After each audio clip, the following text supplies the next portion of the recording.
Hello students, आज के lecture में हम लेसन नंबर 2 को डिस्कस करेंगे, जिसमें फ़्लो ऑफ कम्युनिकेशन कि कम्युनिकेशन होती कैसे है, उसका फ़्लो कैसे होता है, मतलब किस तरह हम बात को रिसीव करते हैं और दूसरों तक पहुंचाते हैं। तो आज के लेक्चर में हम फ़्लो ऑफ कम्युनिकेशन को डिस्कस करेंगे। फ़्लो ऑफ इंटरनल कम्युनिकेशन क्या है कि जो अंदरूनी कम्युनिकेशन है उसमें फ़्लो क्या होता है। फॉर्मल इंटरनल कम्युनिकेशन मतलब बहुत ही फॉर्मल वे में, अगर इनफॉर्मल है तो इनफॉर्मल वे में इंटरनल कम्युनिकेशन क्या है। उसके बाद direct of flow within the organisation, मतलब अगर हम ऑर्गेनाइजेशन के हवाले से बात करें तो उसका फ़्लो क्या होता है। एक्सटर्नल कम्युनिकेशन क्या होती है, बैरूनी जो हमारी बातचीत या कम्युनिकेशन प्रोसीजर है वो क्या होता है। उसमें various aspects of formal external communication है, इनफॉर्मल एक्सटर्नल कम्युनिकेशन है, वेज ऑफ एक्सटर्नल कम्युनिकेशन है। तो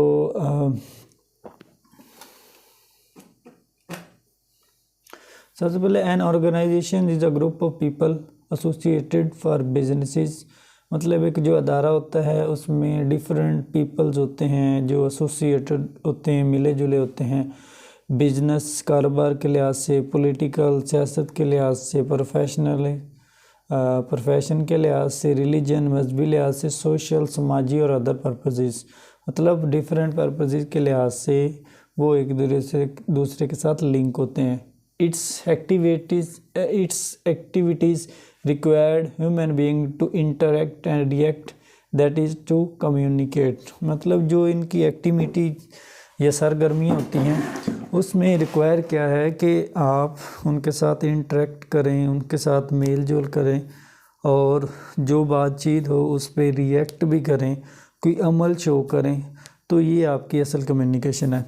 They exchange information, ideas, plans and orders needed, supplies and make decisions, rules, proposals, contracts and agreements। कहता है जी एक्सचेंज करते हैं, वो बामी तबादला करते हैं अपने आइडियाज़ ख़यालात का, प्लान्स मंसूबों का, और इसलिए करते हैं कि सप्लाईज़ किसी चीज़ की सप्लाई में या डिसीजन मेकिंग में या रूल्स बनाने में, प्रपोज़ल बनाने में एक दूसरे के साथ वो रज़ामंद हो सकें। All these activities required one skill, that is communication. कहते हैं जी ये जो उनकी स्किल्स होती है तमाम सरगर्मियों की, उसको हम कम्युनिकेशन कहते हैं। So we can say that communication is life line of every organisation. कहते हैं जी कम्युनिकेशन जो है हर अदारे की लाइफ लाइन है, मतलब बहुत ही इम्पोर्टेंट लाइन है, ज़िंदगी की एक लाइन है हर अदारे की। An exchange of information within an organization is called internal communication। Internal communication क्या है कि जब हम अदारे के अंदर अपनी बातचीत करते हैं या अपने अदारे के अंदर इंफॉर्मेशन या मालूमात को एक्सचेंज करते हैं, उसको इंटरनल कम्युनिकेशन कहते हैं। It takes place at different levels, downwards, upwards and horizontal. वो कहता है जी ये डिफरेंट शेप्स में हो सकती है, डिफरेंट लेवल्स में हो सकती है, जिसमें डाउनवर्ड है ऊपर से नीचे, अपवर्ड ऊपर से नीचे, डाउनवर्ड नीचे से ऊपर, और हॉरिजेंटल और एक लाइन में। To exchange information within and outside the organisation, जब हम इंफॉर्मेशन को अपने अदारे के अंदर एक्सचेंज करते हैं या बामी तबादला करते हैं, we use a variety of formal and informal forms of communication that carry the flow of information. तो हम कुछ बातें ऐसी होती हैं जो फॉर्मल वे में करते हैं, कुछ बातें ऐसी होती हैं जो इनफॉर्मल वे में करते हैं। फॉर्मल वे में कैसे होती हैं कि जब हम अपने सीनियर से या ऑफिसर से बात करते हैं तो हम सर इस तरह के वर्ड यूज़ करते हैं। जब हम अपने कस्टमर से या आम लोगों से बात करते हैं तो इनफॉर्मल वे में करते हैं। तो फ्लो ऑफ इंटरनल कम्युनिकेशन क्या है कि इसमें फ़्लो बताया गया है कि कैसे होती है।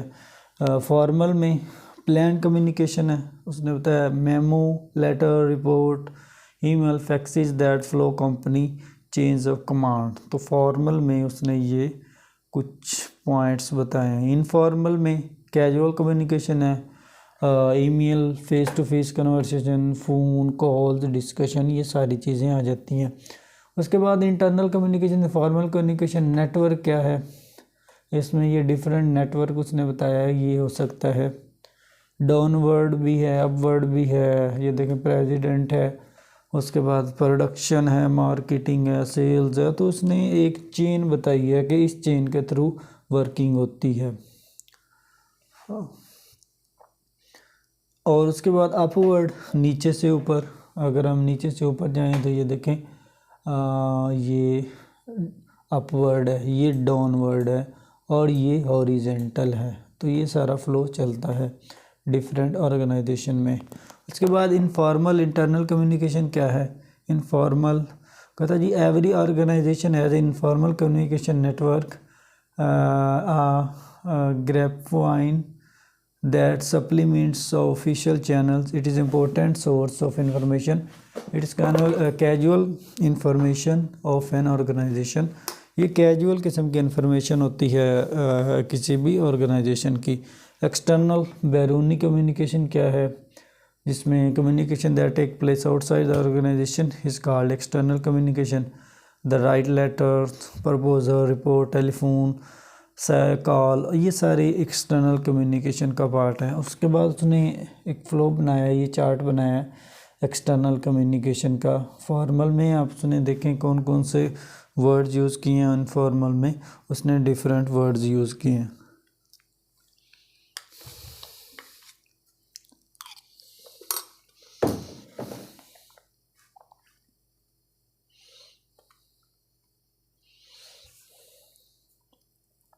उसके बाद ये वेरियस एस्पेक्ट हैं, जिसमें आप देख सकते हैं कॉरपोरेशन है, उसमें ये क्या क्या चेन होती है, डिफरेंट टॉपिक्स होते हैं। उसके बाद informal external, all the external communication is informal, formal contacts with outsider are important for learner. Customer needs plenty of high level manager recognize the value of keeping in touch with the real world by creating opportunity to talk with and get feedback from customers and frontline companies. कहता जी all दो गर्चा external communication, बैरूनी communication formal भी हो सकती है, informal भी, जिसमें हम बहुत सारे आउटसाइडर बाहर के लोगों से रब्ता करते हैं कस्टमर्स की ज़रूरियात को मद्देनज़र रखते हुए। प्लेंटी ऑफ हाई लेवल, बहुत ज़्यादा जो मैनेजर होते हैं वो अहमियत देते हैं वैल्यू को, ताकि रियल वर्ड्स से टच रहें और वो चीज़ क्रिएट करें, वो चीज़ बनाएं जो कस्टमर्स की डिमांड हो।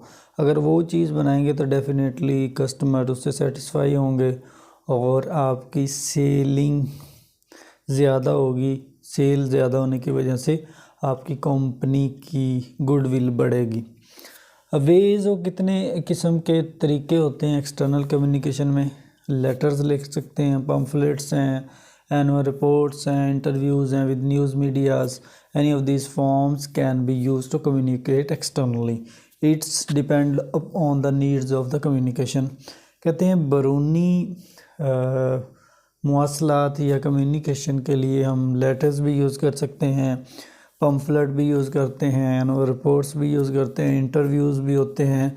इनमें से कोई भी कैटेगरी हो सकती है, ये डिपेंड करती है कम्युनिकेशन पे। Effective communication internally and externally can build a good reputation and have a positive impact on ultimate success of the individual as well as organisation.